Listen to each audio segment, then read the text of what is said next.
Hello, I am Bethany Londyn. Thanks for joining me today.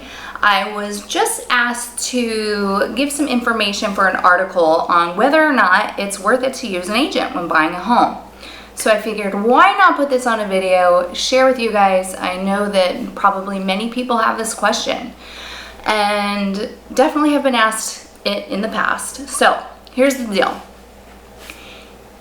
The National Association of Realtors just put out a report that 51% of buyers are actually finding their home on their own through Zillow, all the different online applications that are available out there. However, 88% of them are still using an agent when it comes to closing the transaction.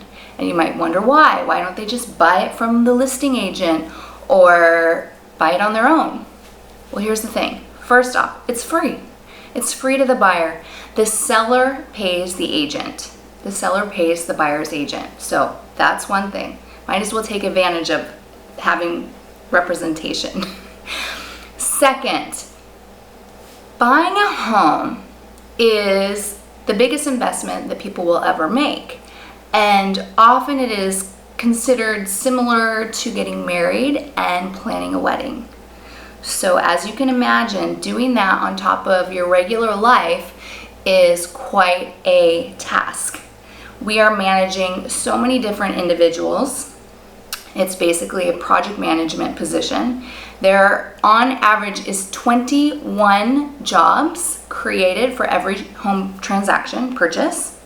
That's a lot. That's pretty awesome, actually. Stimulating the economy. Good stuff. And it's important when you're working with someone who is good and knowledgeable that they're going to have value to offer. They're going to know the best inspectors to use. They're going to know who to call if you need to paint something. They're going to know all sorts of different people that could be supportive in buying the home and making it perfect for you. Also, a huge portion, in fact, I usually say about 40% of my job is actually the negotiating. So if you have an expert negotiator as an agent, which I hope you do, then they're going to negotiate the best deal. And it's not only price that we're negotiating. There are things that we might need fixing when it comes to inspections. There's the closing date. There could be fixtures and furniture maybe that you want.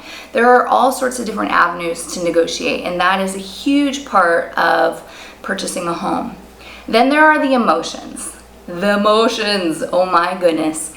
Like the wedding, there are so many emotions and feelings, and feeling that this person doesn't like you or they're being awful, and they're feeling the same way.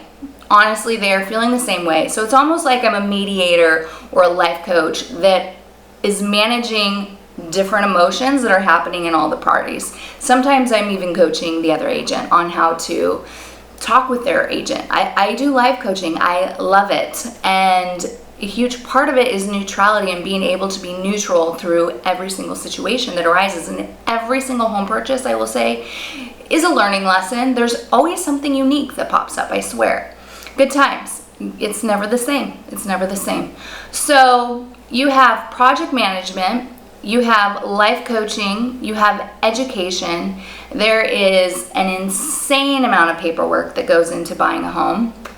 And of course the negotiations. So if you want to do this on your own, you can try. It might be a little bit frustrating, and what I would say that I've seen in the past from people that have represented themselves is that when they go to sell the home later, let's say 5 to 7 years later, things might pop up and arise that they didn't know about, and now they're having to take care of it because someone's involved that's an agent, and it can be a huge financial burden. I've seen this with sewers that needed to be completely replaced because they didn't do a full sewer inspection. And I've seen it with different gases that were being released into the air of the home that now all of a sudden had to be handled, and they had no idea.